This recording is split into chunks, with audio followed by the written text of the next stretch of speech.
지금 세계는 여러 종류의 전쟁으로 혼란스럽습니다. 그런데 이렇게 전쟁으로 휘말려 있는 이때에 한쪽에서는 한국의 거대한 파도가 세계를 지금 덮고 있습니다. 음악과 영화에 집중되었던 K문화가 이제는 보폭을 넓혀서 세계인의 입맛을 사로잡고 있습니다.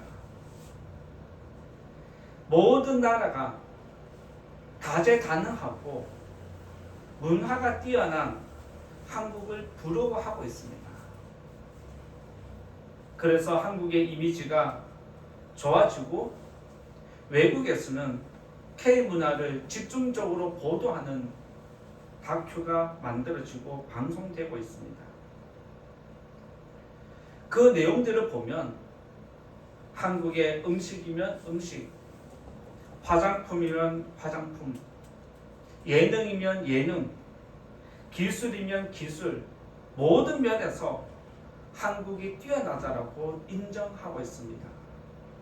한국은 모든 면에서 실용적이고 가성비가 뛰어나고 무엇을 하나 만들어도 정직하게 만든다고 그렇게 인정을 하고 있습니다. 이처럼 한국이 다방면에서 전 세계 백성들에게 인정을 받는 것은 한국에 감추어진 문화가 있다라고 사회평론가들이 한 목소리를 내고 있습니다. 한국은 오랜 역사를 가지고 있습니다. 그 안에 문화라는 독창성이 있습니다. K문화의 방대한 내용을 한 단어로 요약하면 독창성입니다.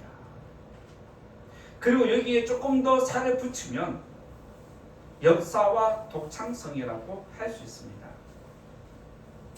마찬가지로 오랜 역사의 시간과 방대한 양을 가지고 있는 이 성경을 한 단어로 요약하면 언약이라는 단어입니다. 그리고 여기에 조금 더 살을 덧붙인다면 예수입니다. 그래서 이 성경은 언약과 예수님으로 정의가 내려집니다. 성경은 언약의 책이고 예수님의 책이다. 이렇게 정의됩니다. 창세기부터 요한계시록을 일정하게 계속해서 관통하는 큰 물줄기가 있습니다. 그 물줄기가 바로 언약과 예수님이라는 물줄기입니다. 여기에 물줄기에 속하면서도 같이 곁들여서 같이 따라가는 하나의 물줄기가 있다면 바로 기도입니다. 언약과 예수님은 실체에 해당하고 기도는 실체에 따라다니는 그림자라고 이야기할 수 있습니다. 성경을 볼 때 언약으로 성경을 보면 처음부터 끝까지 다 이해가 됩니다. 성경을 볼 때 예수님을 생각하면서 창세기부터 요한계시록까지 읽으면 다 이해가 됩니다. 그리고 기도라는 것을 가지고 창세기부터 요한계시록까지 보면 다 연결되는데 중간중간에 끊기는 것이 의외로 또 많이 있습니다. 성경을 해석하는 열쇠는 언약과 예수님 그리고 기도라고 할 수 있습니다. 언약과 예수님은 성경 전체를 관통하지만 기도는 중간중간에 끊김이 있다는 것, 자연스럽지 않다는 것을 여러분들이 기억하시면 되겠습니다. 이게 무슨 말이냐면 언약과 예수님은 실체라면 기도는 그림자라고 했습니다. 그래서 실체는 그것만으로도 다 이해가 되어집니다. 그런데 기도는 그림자이기 때문에 기도만으로 성경이 다 풀어지지 않고 이해가 안 된다는 것을 의미합니다. 기도로 성경을 이해하는 데는 한계가 있지만 우리 믿음 생활에는 이 기도가 매우 중요한 부분을 차지하기 때문에 기도라는 것을 가지고도 성경을 해석할 수 있다는 뜻입니다. 그래서 지금 우리가 2월 마지막 주일 작전 기도를 하면서 마지막 주일에 어떤 말씀을 전하면 좋을까라고 하다가 오늘 마지막 주일에 기도와 응답이라는 제목을 정하고 또 기도에 초점을 맞추어서 말씀드리고자 합니다. 첫 번째 기도와 응답에서 말씀드릴 것은 기도하는 사람에 대해서 말씀드리고자 합니다. 첫 번째는 기도하는 사람입니다. 24절 말씀 또 다 같이 읽겠습니다. 24절 읽겠습니다. 시작. 지금까지는 너희가 내 이름으로 아무것도 구하지 아니하였으나 구하라 그리하면 받으리니 너희 기쁨이 충만하리라. 하나님은 자신의 이름을 여호와라고 우리들에게 알려주셨습니다. 그리고 여러분들이 성경을 읽어보면 백성들이 사람들이 언제부터 하나님을 여호와라고 불렀는지 기록되어 있습니다. 하나님의 이름을 여호와라고 부른 때가 언제냐면 아담의 셋째 아들 셋이 아들을 낳았는데 그 아들이 에노스입니다. 아담의 손자인 에노스 때부터 사람들이 하나님의 이름을 여호와라고 부르기 시작했습니다. 그리고 이때부터 이스라엘 백성은 온 세계는 하나님을 여호와라고 그렇게 부르기 시작했습니다. 이 흐름이 계속 이어집니다. 그리고 하나님은 아론을 대제사장으로 세우신 다음에 너가 나를 대신해서 백성을 축복해라 라고 말씀하십니다. 그때 나를 대신해서 축복할 때 너는 이렇게 축복해라 라고 하는 것이 민수기에 기록되어 있습니다. 그때 그 내용을 보면 하나님이 뭐라고 이야기를 하냐면 여호와의 이름으로 축복해라. 그래서 그 축복의 문구를 보면 여호와는 이렇게 여호와를 자꾸 언급하고 있습니다. 그리고 이때부터 제사장은 이스라엘 백성을 축복할 때마다 여호와의 이름으로 기도를 하고 축복을 빌었습니다. 그리고 이 흐름이 또 어디까지 내려오냐면 예수님이 활동하는 이 시대까지 나타났습니다. 지금까지 예수님이 태어나고 공생의 사역하는 지금 이 시간까지도 제사장은 계속해서 여호와의 이름으로 백성들을 축복했는데 갑자기 예수님이 오늘 이렇게 말씀하는 겁니다. 이제부터 내 이름으로 기도해라. 이것을 명령으로 하셨습니다. 예수님은 십자가를 앞두고 보혜사 성령을 언급하면서 하신 말씀이 이제부터 내 이름으로 기도해라라고 명령을 하십니다. 예수님도 지금까지는 너희가 내 이름으로 기도하지 않고 여호와의 이름으로 기도한 거 내가 알고 있어. 그런데 이제부터는 여호와의 이름으로 기도하지 말고 내 이름으로 기도해라. 이것이 하나님 말씀입니다. 왜 그랬을까요?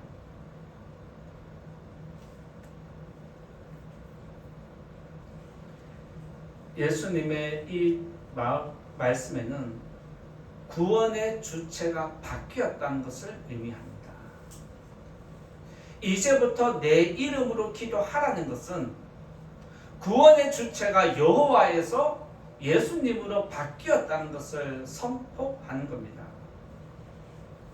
다시 말씀드리면 예수님은 지금까지 너희가 알아왔던 여호와의 시대, 구약 시대는 끝나고 이제부터 새로운 신약의 시대가 열린다는 것을 예수의 이름으로 지금 선포하는 겁니다.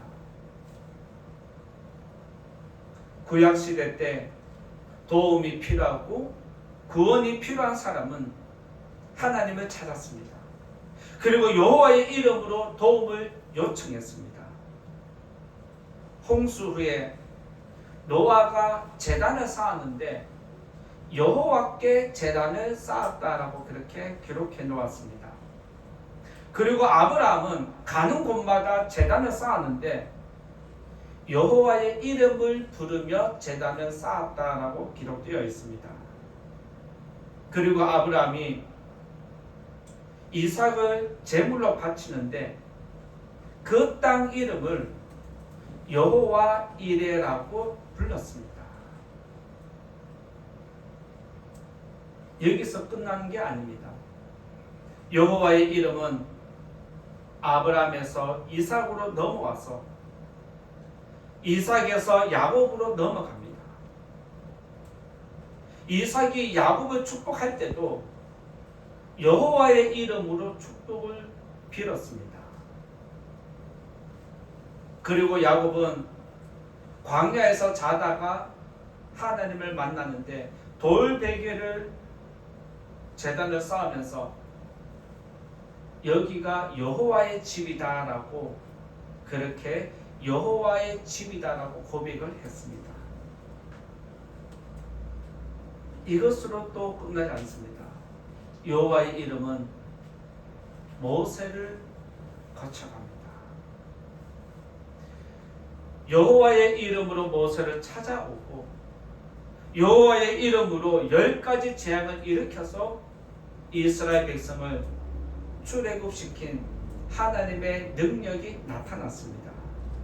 그래서 이스라엘 백성은 우리가 섬기는 여호와는 이렇게 위대한 능력을 가진 분이다 라고 믿고 언제든지 도움을 필요하면 여호와의 이름으로 기도하면 된다라고 그렇게 믿어왔습니다. 그래서 여호와의 이름은 이때부터 계속해서 예수님이 사역하는 그 시대까지 기도해 왔고 이스라엘 백성이 여호와의 이름으로 제단을 쌓고 기도할 때마다 하나님은 반응하셨습니다. 그 반응이 무엇이냐면 응답으로 나타났습니다. 그래서 여러분들이 성경을 읽어보면 제단을 쌓고 도움을 요청할 때마다 기도할 때마다 계속해서 하나님이 도와주셨고 응답하셨고 나타내셨다라고 성경이 계속해서 기록해 두고 있습니다. 그래서 기도만으로도 성경이 해석되는 부분이 의외로 많이 있습니다. 그런데 어느 순간부터 여호와의 이름이 사라집니다. 여호와의 이름이 사라지고 다시 등장하는 이름이 예수입니다. 예수님은 가는 곳마다 귀신을 쫓아내고 구원을 베푸셨습니다. 그리고 예수님이 지나갈 때마다 예수야 라고 하면서 부르짖는 소리, 예수의 이름을 부르는 모든 사람은 구원을 받았다라고 성경이 기록해 놓았습니다. 예수님을 만나고 싶지만 만나지 못하는 안타까운 백성들이 예수님 나 좀 만나고 싶어요. 간절하게 속으로 부르짖고 있을 때, 간절한 마음으로 사모하면서 기다리고 있을 때에 혈루병 여인은 구원을 얻었고 삭개오를 찾아가셨고 야이로와 백부장을 그들의 딸과 자녀를 고쳐준 것이 성경에 기록되어 있습니다. 모두가 예수의 이름을 부르면서 구원을 받은 것이 신약시대입니다. 그래서 당시의 지도자들은 여호와가 사라지고 예수가 등장하기 시작하니까 위협을 느끼기 시작합니다. 그래서 지도자들은 저 예수를 죽이면 되겠다라고 생각을 하고 예수님을 십자가에 못 박아 죽입니다. 예수가 사라지면 그의 이름도 자연적으로 사라질 거다라고 생각을 했습니다. 그런데 잘 아시겠지만 예수님은 죽음을 기점으로 또 새로운 바람을 일으킵니다. 예수를 죽이면 이름이 사라질 줄 알았는데 오히려 제자들을 통해서 더 폭발적으로 성장한 것이 예수의 이름이었습니다. 그래서 제자들이 가는 곳마다 예수의 이름이 선포되고 예수의 이름이 선포되고 전해지는 곳마다 회복이 일어나고 구원이 일어났다라고 성경이 기록했습니다. 예수의 이름이 전해질 때 구원이 일어나고 구원이 필요한 사람은 예수의 이름을 부르기 시작했고 예수의 이름으로 구원을 받은 사람들이 모이기 시작한 것이 바로 교회의 시작입니다. 그래서 교회는 예수의 이름을 믿는 사람들이 모이는 곳이고 예수의 이름으로 가득해야 하고 예수의 이름만 나오고 소통되는 것이 교회가 되어야 합니다. 이처럼 구원의 주체는 예수로 바뀌었습니다. 그래서 예수님은 만약 너희가 구원이 필요하면 도움이 필요하면 해결할 수 없는 문제를 만나면 절망에 빠지거든 내 이름을 불러라 라고 오늘 말씀에서 알려준 것입니다. 이 자리에 계신 성도님들, 우리가 꼭 기억해야 할 것은 우리의 구원은 예수의 이름에 있습니다. 믿으시기 바랍니다. 우리에게 다른 이름은 없습니다. 따라서 날마다 예수님을 부르는 성도님들, 삶 속에서 날마다 간절하게 사모하는 신명들, 하나님께서 꼭 응답해 주시기를, 만나 주시기를 예수님 이름으로 축원드립니다. 두 번째로 말씀드리고자 하는 것은 응답하시는 하나님에 대해서 말씀드리고자 합니다. 첫 번째, 기도하는 사람이 있으면 응답하시는 하나님이 있습니다. 24절 말씀 다시 한번 다 같이 읽어보겠습니다. 24절 시작. 지금까지는 너희가 내 이름으로 아무것도 구하지 아니하였으나 구하라 그리하면 받으리니 너희 기쁨이 충만하리라. 이 말씀 그대로 이제부터 누구든지 내 이름으로 기도하면 구원을 받는다라고 알려주셨습니다. 여기서 예수님은 내 이름으로 기도하면 구원을 받는다라고 하면서 여호와의 이름을 지우는 게 목적이 아닙니다. 그리고 여호와를 지우는 것이 목적이 아닙니다. 예수님의 뜻은 여호와를 밀어내고 삭제시키고 지우는 것이 아니라 그 능력이 곧 나에게 있다라는 것을 지금 알려주는 것입니다. 이스라엘 백성은 지금까지 여호와의 능력을 믿고 기도했습니다. 출애굽시킨 그 기적, 지금까지 여러 선조들을 통해서 수많은 기적을 일으킨 그 능력을 믿고 여호와의 이름으로 기도해 왔습니다. 이것을 너무나 잘 아는 예수님입니다.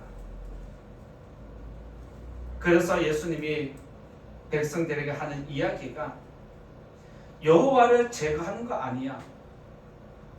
내 이름으로 기도하라는 것은 여호와의 능력이 곧 나의 능력이고 내 이름으로 기도하면 동일한 능력이 너희들에게 나타나고 구원이 이루어질 거야. 지금 이것을 알려주는 것입니다. 그리고 예수님이 이 말씀을 하는 것은 너희가 기도하면 내가 반드시 응답하겠다는 뜻이 포함되어 있습니다. 이스라엘 백성이 도움이 필요하면 여호와의 이름으로 기도하면 응답이 온다는 것 수천 년 동안 다 알고 믿고 그렇게 해왔습니다. 마찬가지로 지금 예수님도 구하라 그리하면 받으리니 너희가 기도하면 내 이름으로 기도하면 반드시 내가 응답하겠다. 이 약속이 이 구절에 담겨 있습니다. 그래서 예수님은 마태복음 18장 18절에 보면 너희가 무엇이든지 매면 하늘에서도 매이고 무엇이든지 땅에서 풀면 하늘에서도 풀린다라고 말씀하셨습니다. 즉 매고 푸는 것은 예수의 이름에 있다는 걸 알려주고 그것이 어디서 시작되냐? 너희 입에서 시작된다. 너희 믿음으로 시작된다. 이것을 지금 알려주는 겁니다. 그래서 예수의 이름에 구원이 있고 권세가 있습니다. 여러분들이 잘 아시겠지만 하나님이 구약 성경에서 언약을 맺고 계속해서 말씀하는 게 무엇이냐면 예수를 너희에게 보내주겠다는 언약입니다. 구약 성경은 처음부터 끝까지 내가 너희에게 약속한 것은 예수를 보내겠다는 것입니다. 그리고 신약 성경에 나타난 예수님의 언약은 너희가 내 이름으로 기도하면 내가 반드시 응답하겠다. 이게 예수님의 언약입니다. 이사야 56장 7절에 보면 여러분들 잘 아는 말씀인데요. 이사야 56장 7절에 보면 이런 말씀이 있습니다. 내가 곧 그들을 나의 성산으로 인도하여 기도하는 내 집에서 그들을 기쁘게 할 것이며 그들의 번제와 희생을 나의 제단에서 기꺼이 받게 되리니 이는 내 집은 만민이 기도하는 집이라 일컬음이 될 것입니다. 라고 말씀해 주셨습니다. 잘 아는 말씀이죠. 여기서 우리가 아는 것은 여호와의 집은 무슨 집이다? 기도하는 집이다 라고 알려주셨습니다. 그리고 우리들은 교회는 기도하는 곳, 하나님 앞에 나가면 기도하는 것이 당연하게 생각이 되어집니다. 하나님은 창세기부터 계속해서 지속적으로 하는 말이 무엇이냐면 도움이 필요하면 기도해라. 내가 도와줄게. 이 내용은 지속적으로 말씀하셨습니다. 그리고 이사야 56장 7절에서 내 집은 기도하는 집이라고 말씀하셨는데 무슨 뜻이냐면 너희가 여기서 기도하는 것 모두를 내가 듣겠다는 뜻입니다. 그러면 듣기만 듣고 응답은 안 하겠다는 뜻일까요? 너희가 기도하는 모든 기도를 내가 듣겠다고 말씀하십니다. 그러면 듣기만 하고 가만히 있는 건가요? 내 집은 기도하는 집이라고 말씀하실 때는 너희가 여기서 무엇을 기도하든지 내가 듣기만 듣고 끝내지 않겠다. 반드시 응답해 주겠다는 약속이 내 집은 기도하는 집이다. 여기에 포함되어 있습니다. 믿으시기 바랍니다. 그리고 이 말씀 그대로 하나님은 여호와의 이름을 부르고 도움을 요청할 때마다 응답해 주셨다라고 창세기부터 믿음의 조상을 통해서 선조들을 통해서 계속해서 한 목소리를 냈습니다. 잘 아시는 대로 하나님은 아브라함의 기도를 들어주셨습니다. 이삭과 야곱의 기도에도 즉각적으로 계속해서 응답을 하셨습니다. 능력 있는 사람들 모세와 다윗만 기도 응답한 것이 아니라 일반 백성들의 기도도 응답해 준 것이 성경에 기록되어 있습니다. 솔로몬 기도를 듣고 응답하셨고 엘리야와 엘리사의 기도를 듣고 다 응답해 주셨습니다. 하나님께서 이스라엘 백성들에게 기도하라는 것은 내가 반드시 응답하겠다는 약속이 포함되어 있습니다. 그래서 기도하는 백성은 구원을 받았다라는 것이 성경의 기록입니다. 그러면서 이사야 56장 7절에서 하나님이 내 집은 기도하는 집이다라고 말씀하면서 덧붙이는 말씀이 무엇이냐면 내가 그들을 기쁘게 하겠다라는 약속을 하셨습니다. 기도하는 내 집에서 너희가 기도하면 내가 너희를 기쁘게 하겠다라고 약속하셨습니다. 하나님의 이 마음을 700년이 지난 후에 예수님이 나타나서 다시 이 말씀을 하시는 것이 오늘 우리가 읽은 24절의 말씀입니다. 지금까지는 너희가 내 이름으로 아무것도 구하지 아니하였으나 구하라 그리하면 받으리니 너희 기쁨이 충만하리라. 예수님이 700년 전의 말씀을 지금 이 자리에서 다시 새롭게 백성들에게 선포하는 것이 여기에 있습니다. 이 말씀에는 내가 곧 하나님이다. 내가 곧 여호와다. 내가 너희의 모든 문제를 풀 수 있고 구원할 수 있다는 것을 스스로 지금 증명해 내신 겁니다. 여러분들이 잘 아는 대로 데살로니가 전서 5장 17절에 보면 쉬지 말고 기도하라는 내용이 있습니다. 다 아시죠? 그런데 많은 성도님들은 쉬지 말고 기도해야 된다는 알고 있지만 쉬지 말고 기도하는 것인데 쉬지 않고 기도하는 분 계십니까? 우리는 늘 쉬면서 어쩌다가 한 번씩 기도합니다. 그러면서 어떤 분은 이렇게 이야기를 합니다. 아니, 쉬지 말고 기도하라는 것은 생업을 포기하라는 건가? 이를 그만두고 기도만 하고 예배만 드리라는 것인가? 이렇게 오해하기도 합니다. 쉬지 말고 기도하라는 이 말씀을 성도님들은 부담스러워합니다. 그런데 이것을 다르게 해석하면 이렇게 해석이 됩니다. 너희가 쉬지 않고 기도하면 너희가 쉬지 않고 기도하는 만큼 하나님도 쉬지 않고 응답한다는 뜻입니다. 믿으시기 바랍니다. 여러분만 쉬지 않고 기도하는 거 아닙니다. 하나님도 응답하기 위해서 지금 쉬지 않고 계속 일하고 계십니다.